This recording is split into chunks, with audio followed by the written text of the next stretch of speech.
담임 목사님께서 갑자기 개인 사정으로 한국으로 출타하게 되셨습니다. 오는 토요일 날 다시 호치민으로 돌아오는 여정입니다. 모든 일정과 안전을 위해서 여러분 기도해 주시고, 그리고 담임 목사님 가정을 위해서, 특별히 어머님을 위해서 여러분 생각날 때마다 기도해 주셨으면 좋겠습니다. 네, 그래서 제가 대신 설교하게 되었습니다. 주보하고 좀 다르죠? 네.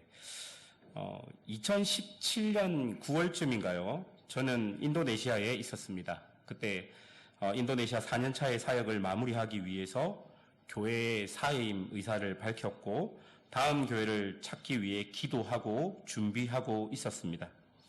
여러분, 그때는 코로나 전이었기 때문에 저희가 신학대학원을 졸업한 후에 중국으로 가려고 준비하던 중에 인도네시아로 왔던 터라 다시 중국으로 들어가기 위해서 본격적으로 중국에 가기 위한 준비를 했었더랬습니다.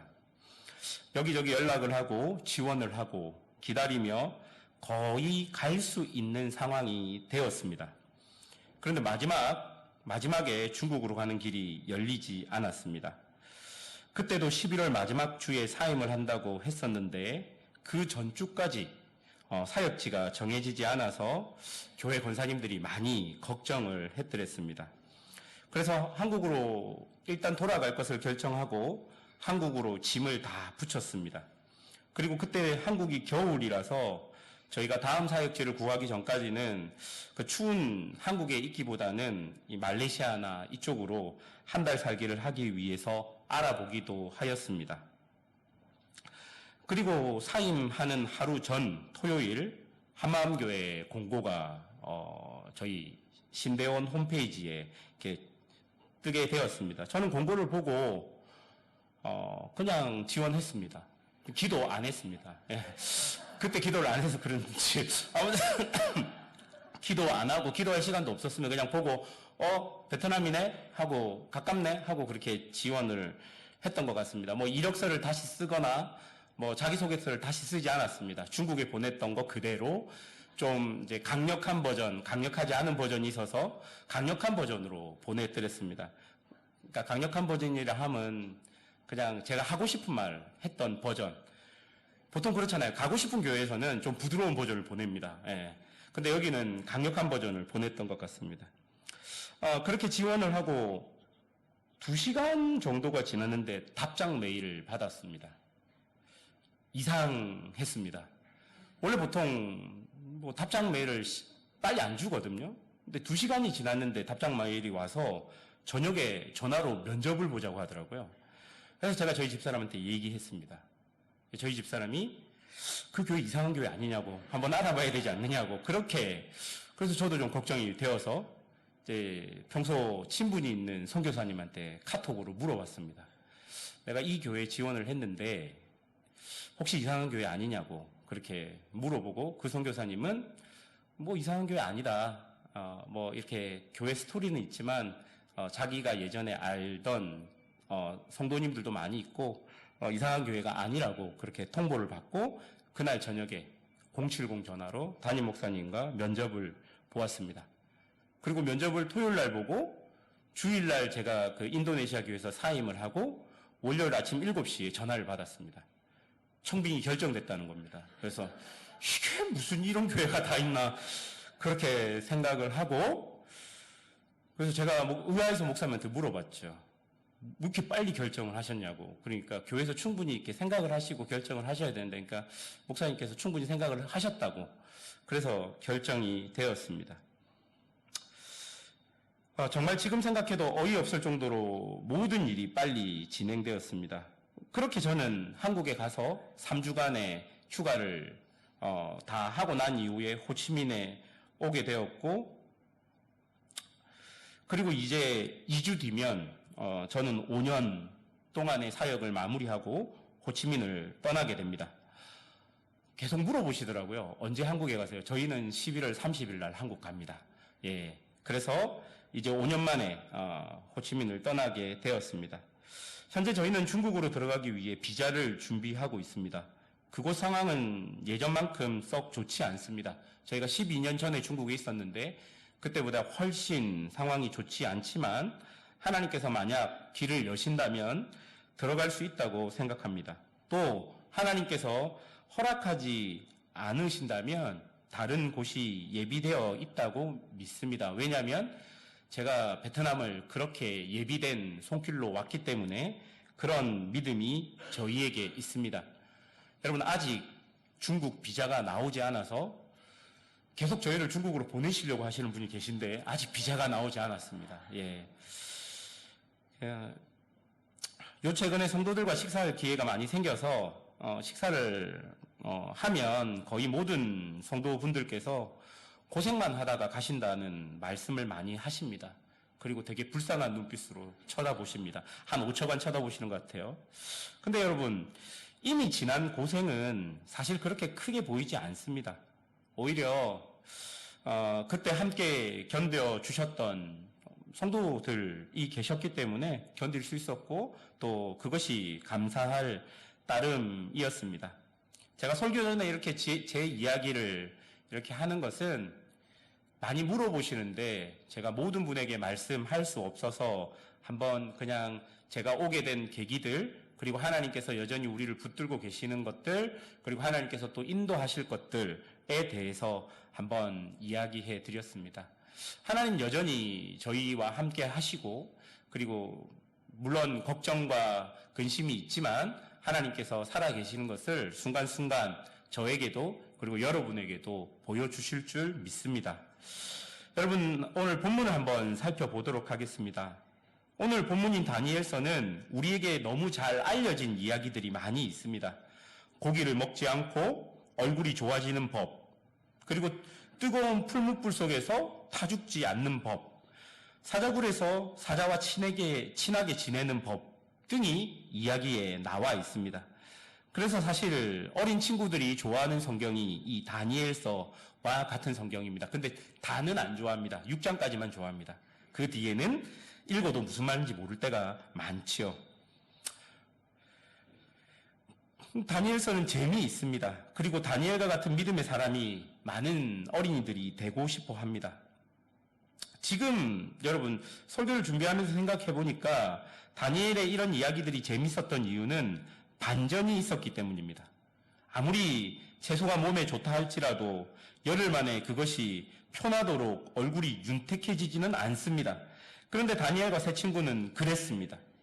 그리고 뜨거운 풀무불에 들어갔을 때 이제는 다 죽겠구나 했었는데 세 친구들은 타 죽지 않고 거기서 춤을 추고 있었습니다. 그리고 역시 하이라이트는 원수들의 모함으로 배고픈 사자굴 속에 들어간 다니엘이 사자에게 먹히지 않고 사자와 하룻밤을 잘 보낸다는 이야기를 들으면 그 반전에 뭔가 짜릿했던 기분이 어릴 때부터 지금까지 사실은 있었던 것이죠. 그런데 여러분, 이런 반전은 사실 다니엘 전체를 이해하는 키워드가 된다는 것을 우리가 알아야 합니다. 오늘 우리가 읽었던 1절과 2절을 여러분 한번 제가 읽어드리겠습니다. 이 1절과 2절 사이에서 반전을 의미하는 단어를 여러분 한번 생각해 보시고 찾아보시면 되겠습니다. 제가 읽어드리겠습니다. 유다왕 여호야김이 다스린 지 3년이 되는 해에 바벨론 왕 느부갓네살이 예루살렘에 이르러 성을 에워쌌더니 주께서 유다왕 여호야김과 하나님의 전 그릇 얼마를 그 손에 넘기심에 그가 그것을 가지고 신할 땅 자기 신들의 신전에 가져다가 그 신들의 보물창고에 두었더라. 여러분, 어떤 단어가 반전을 의미하는 단어일까요? 많은 생각이 있겠죠. 근데 보통 잘 못 맞추시더라고요. 저는 설교를 준비하면서 이 1절, 2절에서 제일 중요한 단어, 제가 설교자로 이 본문을 볼 때 제일 중요한 단어로 여겼던 것이 주께서입니다. 주께서라는 단어가 이 본문의 반전을 이끌어냅니다. 여러분, 주께서 뭘 하셨다라고 기록합니까? 주께서 넘기셨다라고 기록되어 있습니다. 여러분 한번 생각해 보십시오. 고대인들의 싸움은 신들의 싸움이었습니다. 예를 들어서 우리나라가 다른 나라를 침공하여 그 나라를 정복했다면 우리나라의 신이 다른 나라의 신을 이겼다는 의미가 되는 것이죠. 그래서 그 정복당한 나라에 가서 왕궁을 쓸어버리고 그 다음은 그 나라에서 제일 강한 신의 신전에 가서 그 신의 우상을 가져다가 자기 나라의 신전 그 우상 밑에 깨어서 놓아놓든지 아니면 창고 같은 데 집어 넣는 그 고대인들의 풍습이 있었습니다. 여러분 1절에 비슷한 장면이 나오지요. 바벨론의 느부갓네살이 예루살렘을 정복하고 귀족들을 포로로 잡아가면서 성전에 들어갔는데 성전에는 다른 우상들처럼 우상이 없었단 말이에요. 그래서 그 성전에 있는 전의 그릇들을 실어갑니다. 그리고 그 실어간 그릇을 바벨론의 신전에 아마 가져다 놓았던 것 같습니다. 이것은 뭐냐면요, 바벨론의 신이 이스라엘의 신을 이겼다라는 의미가 되는 것이죠. 그런데 여러분, 하나님의 전의 그릇들이 허름한 수레에 실려서 바벨론으로 가는 모습을 그때 함께 포로로 끌려갔던 사람들이 보았다라고 생각하면 여러분, 그들의 마음이 어땠겠습니까? 지금 포로로 끌려갑니다. 포로로 끌려가는데 교양 있게 아름답게 안 끌려가요. 굉장히 비참하게 끌려가고 있는데 그 끌려가는데 옆에 보니까 그토록 우리가 존귀하게 여겼던 그 여호와 전에 있었던 그릇이 그 허름한 수레에 실려서 같이 끌려가고 있는 모습을 이스라엘 사람들이 보게 되었다는 것입니다. 그들 어릴 때부터 하나님이 세상의 창조자, 그 어떤 다른 신보다 뛰어나고 전능하시고 영광스럽다고 배웠습니다. 그런데 그분이 저 미천한 바벨론 신에게 전쟁에서 졌다고 생각될 때 그들의 마음이 어땠을까요? 아마 여러분 모르긴 몰라도 모든 소망과 희망이 사라져버린 그런 느낌이었을 것입니다. 왜냐하면 하나님께서 예루살렘에 계셔야지 자신들이 포로에서 해방돼서 돌아올 수 있다고 생각했기 때문입니다. 어떤 생각이냐면요, 지금 전쟁을 했어요. 근데 일시적으로 하나님이 잠깐 졸아서 패배한 거예요. 그래서 지금 일부가 끌려가는데 이제 하나님이 심기일전에서 다시 바벨론을 이길 거야, 그런 소망들이 그들의 마음에 있어야 되는데 이 하나님을 의미하는 그 성전의 그릇마저 바벨론에 끌려가고 있는 거예요. 그럼 이건 뭡니까? 완전히 끝났다가 되는 거예요. 그러니까 포로로 끌려가는 이 사람들이 포로로 끌려가면서도 신앙의 이 갈등들이 많았던 거예요. 와, 우리가 배울 때는 하나님은 천지의 창조주, 하나님은 모든 것을 다 하실 수 있는 분, 열방의 모든 신보다 하나님 더 뛰어난 신이라고 배웠는데 이게 뭐야? 다윗의 왕국은 망하지 않는다고 배웠는데 다윗의 왕국이 쫄딱 망한 것이 눈앞에 보이는 겁니다. 아무런 소망과 희망이 없었던 것이죠. 아무리 자신들이 죄가 많아도 하나님께서 본로 자신들만 바벨론으로 포로 생활을 하게끔 하셨다면 그것은 상황이 다릅니다. 하나님이 건재하고 있는 건데 그게 아니라 하나님조차도 지금 끌려가고 있는 모습을 이스라엘 사람들에게 보여주는 것이죠. 완전히 절망과 소망이 없는 상황이 지금 1절, 2절에서 보여지고 있는 것입니다. 여러분, 한편으로 생각해보면 우리가 살아가는 세상도 마찬가지입니다. 생각해 보십시오. 내가 살아가는 곳에 하나님이 없는 것 같다라고 느껴지는 그 상황들이 너무나 많지 않습니까? 여러분, 우리가 힘든 시간을 지날 때 하나님이 있으면 어떻게 나에게 이렇게 할 수 있습니까? 라는 질문이 나올 때가 있잖아요. 그리고 세상이 이렇게 악한데 하나님은 어디 계십니까? 이런 생각들도 들 때가 많이 있는 것입니다. 믿음을 가지고 묵묵하게 살아가다가도 그런 마음이 들고, 또 어떤 사람에게 물어보면 당신은 왜 교회는 다니는데 세상에서 그렇게 살아요? 하면서 실제로는 하나님이 있다고 믿지 않는다라고 말할 때도 많은 것이죠. 무슨 말이냐면요, 우리가 살아가는 삶의 현실에도 하나님이 없는 것 같은 그 상황들이 너무 많이 있다는 겁니다. 마치 하나님이 바벨론의 포로로 끌려가는 이스라엘 사람들이 그 하나님의 그 그릇이 끌려가는 모습을 보는 것 같은 절망이 우리 삶에도 여전히 있다는 겁니다.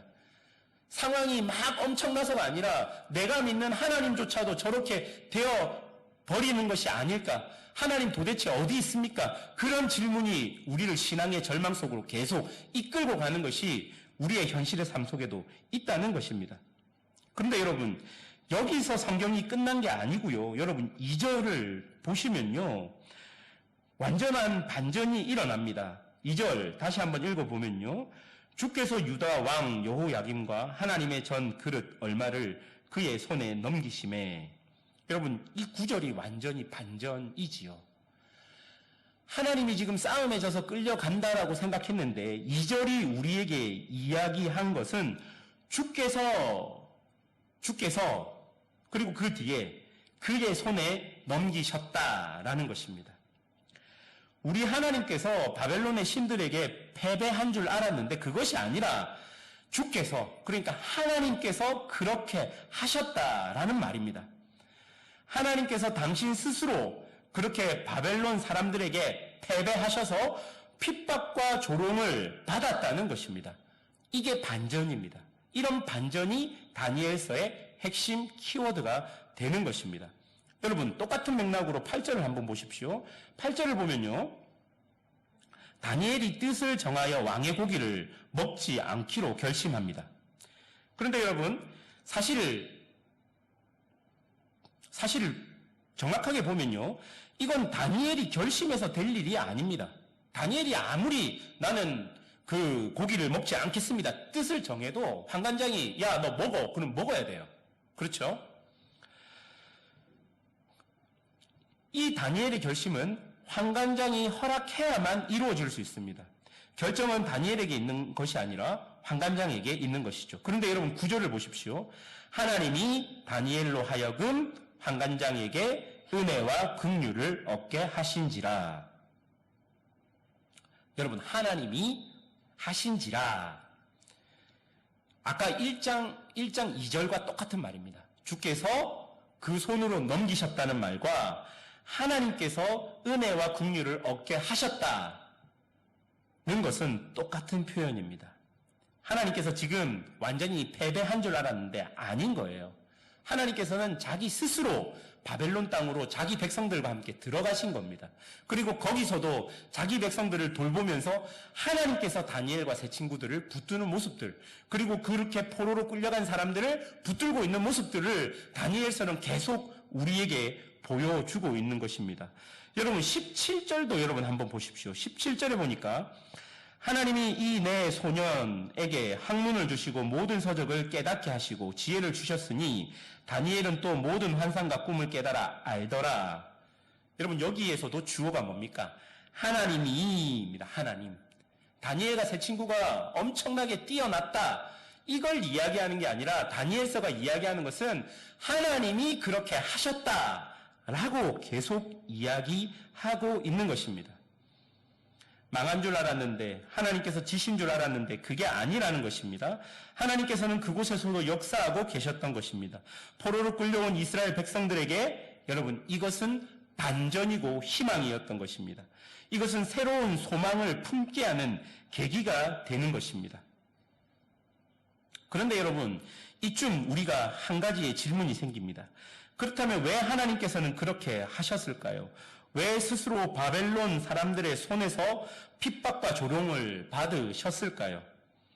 우리가 다 알다시피 당신의 백성들 때문입니다.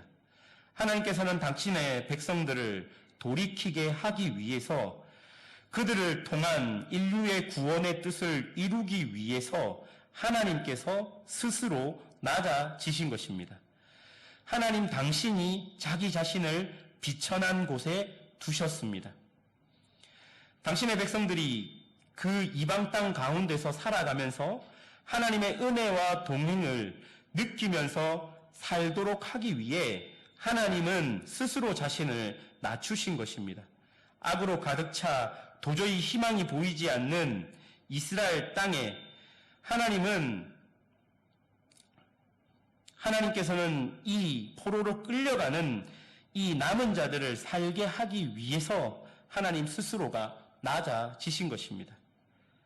여러분 하나님은 늘 그렇게 당신의 백성들과 동행했습니다. 여러분, 아담과 하와가 죄를 지었을 때를 보십시오. 죄와 비참함 속에 빠져있던 그들을 위해 스스로 죄에 쌓여있던 아담과 하와를 찾아오시고 그들을 부르셨습니다. 하나님 얼굴도 보지 못하는 아담과 하와를 부르시며 그들에게 해결책을 제시해 주셨습니다. 여러분, 세상이 죄로 가득 찼던 노아 시대 속에도 하나님께서는 노아를 찾아오셨습니다. 하나님은 이렇게 당신의 백성들을 사랑하시고 당신의 백성들을 위해서 낮아지십니다. 당신의 영광을 스스로 낮추시며 조롱과 비하 가운데서도 당신의 백성들과 함께 있었던 것입니다. 여러분, 그리고 이 위대한 하나님의 계획과 뜻의 절정은 그리스도께서 십자가 사건을 통해서 우리에게 보여주시는 것이죠. 여러분, 그냥 십자가 사건을 그냥 우리가 단순하게 어떤 로마의 형틀에서 예수가 못 박혀 죽었다라고 눈에 보이는 것으로만 이해한다면 아주 극히 작은 부분의 십자가만 이해하는 것입니다. 사실 이 십자가는 어떤 의미냐면요, 그동안 하나님께서 구약을 통해 보여주신 하나님의 백성들을 위해서 본인이 직접 낮아지시고 동행하셨던 모든 일들을 이렇게 똘똘똘 뭉쳐서 예수님을 통해 십자가에서 뻥 터뜨리신 것입니다. 지금 하나님께서 자신의 백성들을 위해서 바벨론에 자신을 스스로 낮추셔서 들어가셨잖아요. 그 모든 것이 사실은 십자가에서 다시 한 번 더 예수 그리스도를 통해 재현되고 있는 것이죠.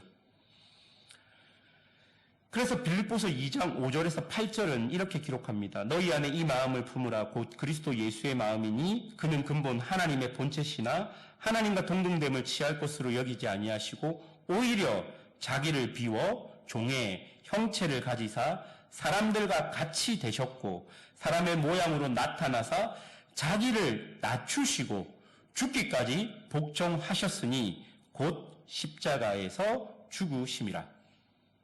여러분, 이 말씀이 그 그리스도의 십자가를 보고 바울이 고백했던 말씀인데요. 사실 이 말씀이 지금 어디서 일어나고 있냐면요, 몇천 년 전에 있었던 이 남유다가 멸망하고 바벨론으로 끌려가는 그 현장에도 이 말씀이 그대로 적용될 수 있다는 거예요.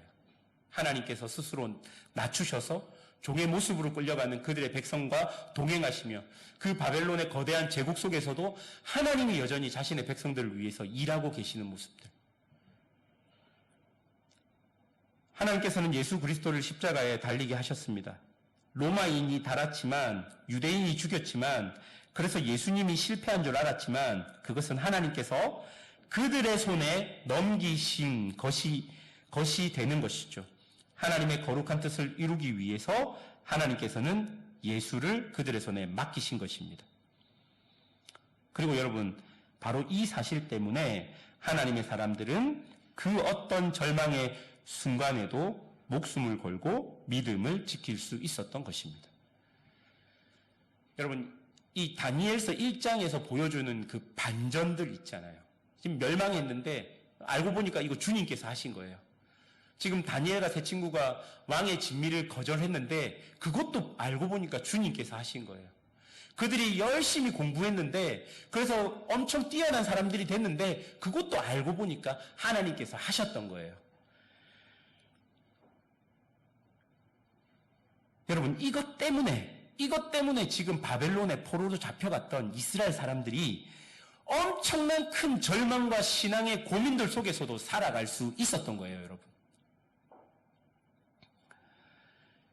그 절망 때문에 나는 신앙을 버려, 그렇게 생각하는 사람도 분명히 있었겠지만 그 절망, 그 아무것도 할 수 없는 그 포로의 생활 가운데 다니엘의 이야기가 사람들을 통해서 전해졌을 것이고 세 친구의 이야기가 전해졌을 것입니다.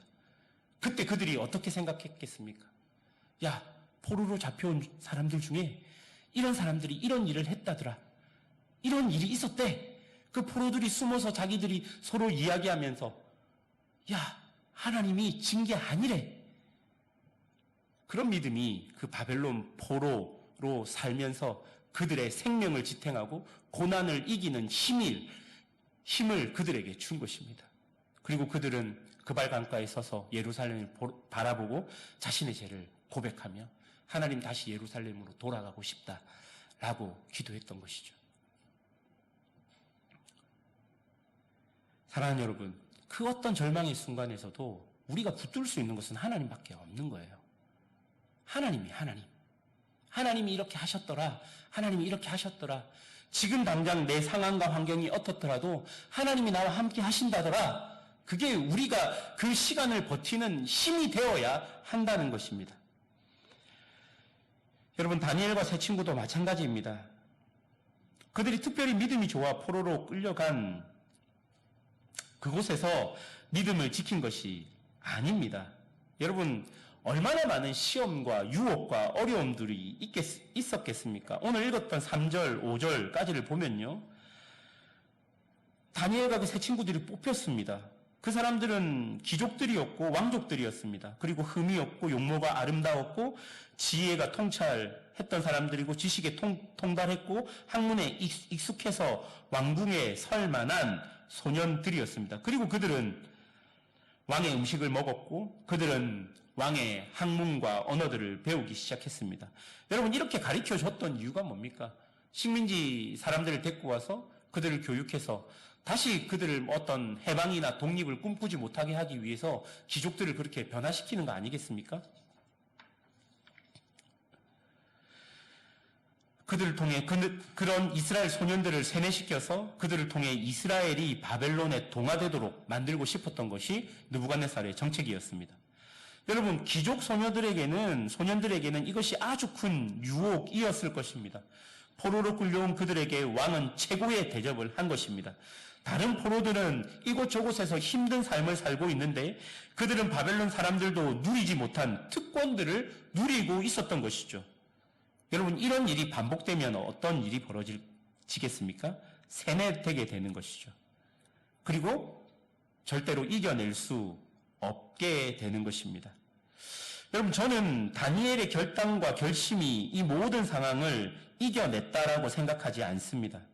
다니엘과 세 친구들의 결단으로만 이런 많은 유혹과 많은 상황들을 이겨낸 것이 아니라고 생각합니다. 여러분, 우리만 보아도 압니다. 세상 속에서 우리가 세상의 가치에 세뇌당하지 않도록 매번 결심합니다.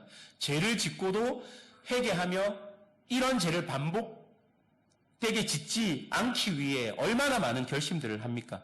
그리고 여러분, 얼마나 많은 신앙의 결심들을 하십니까?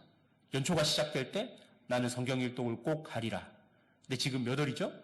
이제 11월이죠. 하셨습니까? 안 하시잖아요. 이게 우리 현실이에요. 결심과 결단은 늘 하지만 늘 그것을 100% 지킬 수 없는 거예요.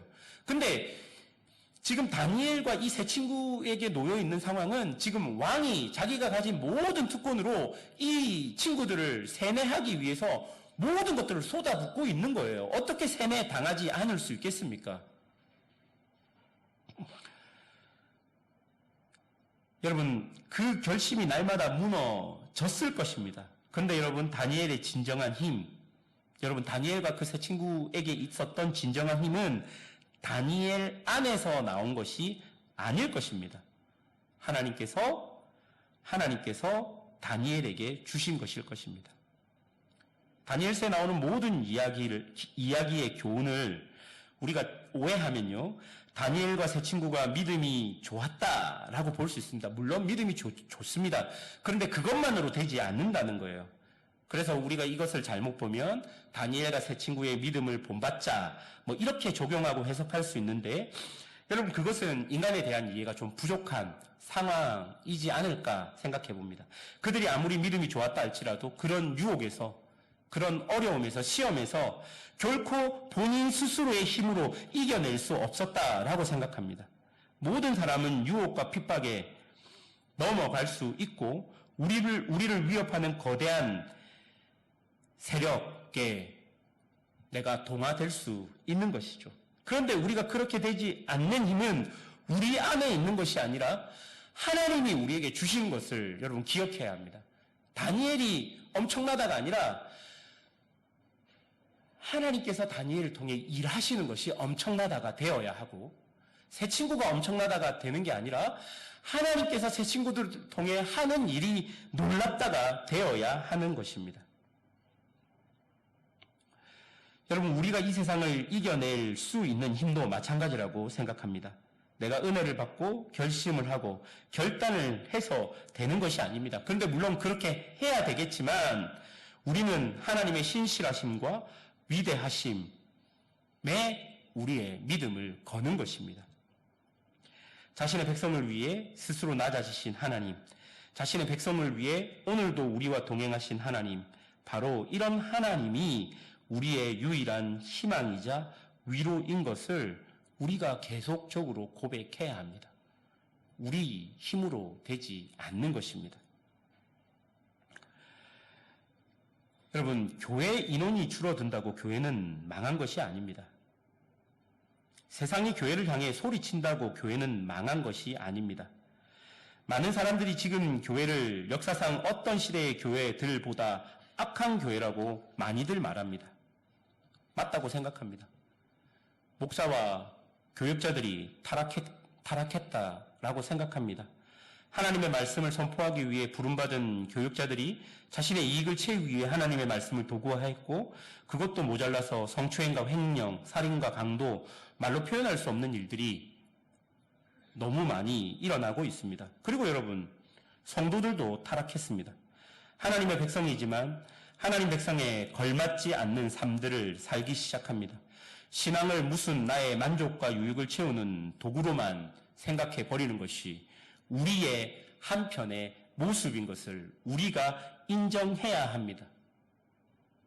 이런 현실 속에서 우리가 어떻게 살아야 되겠습니까? 누구도 이런 모습에서 자유로울 수 없습니다. 하지만 여러분, 이렇다고 해서 하나님의 나라가 망한 것은 아닙니다. 이렇다고 해서 우리가 절망 가운데 있을 수만 없는 것이죠.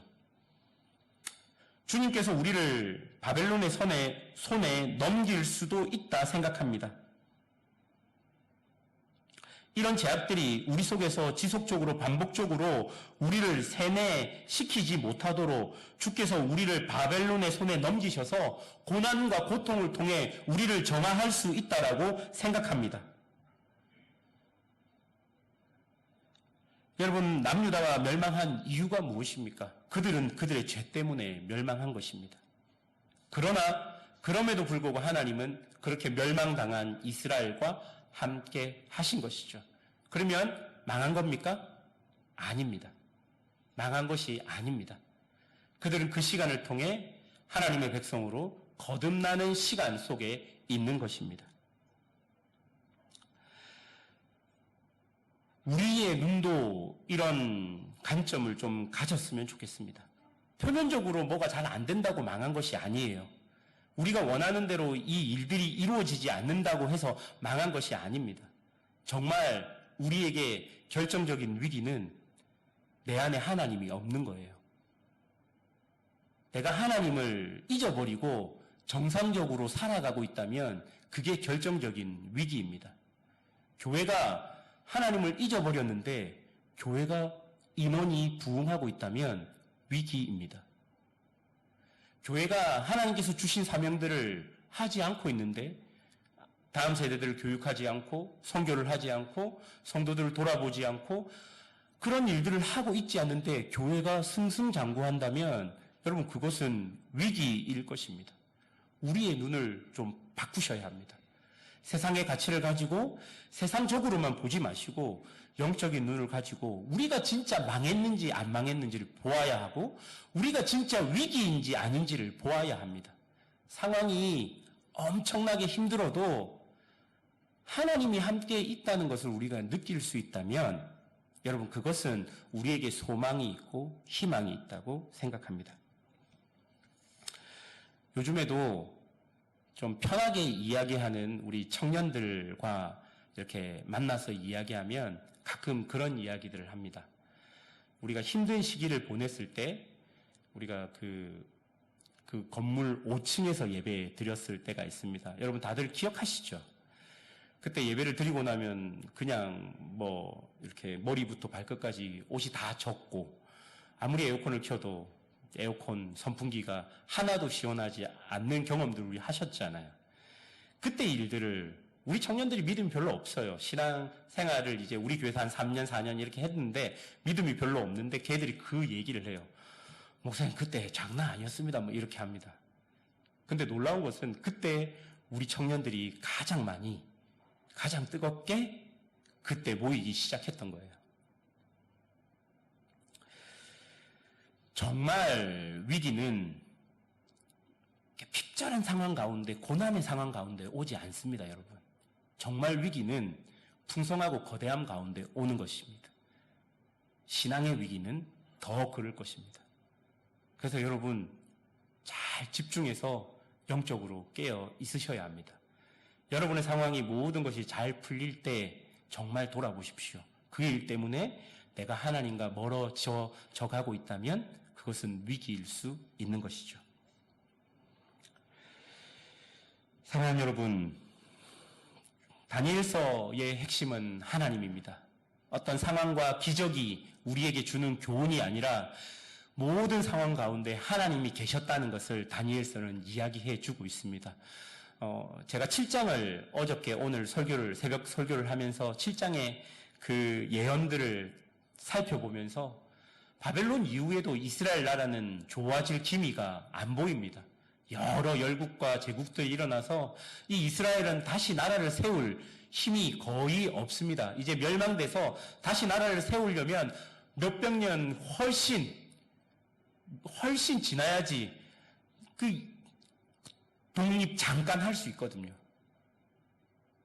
그런데도 그들이 소망을 가지고 있었던 것은 하나님이 그들과 함께함을 이런 다니엘과 그리고 그 이후에 포로기 이후에 학개라든지 말라기라든지 이런 선지자들을 통해서 계속 말씀을 해주셨기 때문에 경건한 사람들이 그 시간들을 버틸 수 있었던 것이라고 생각합니다.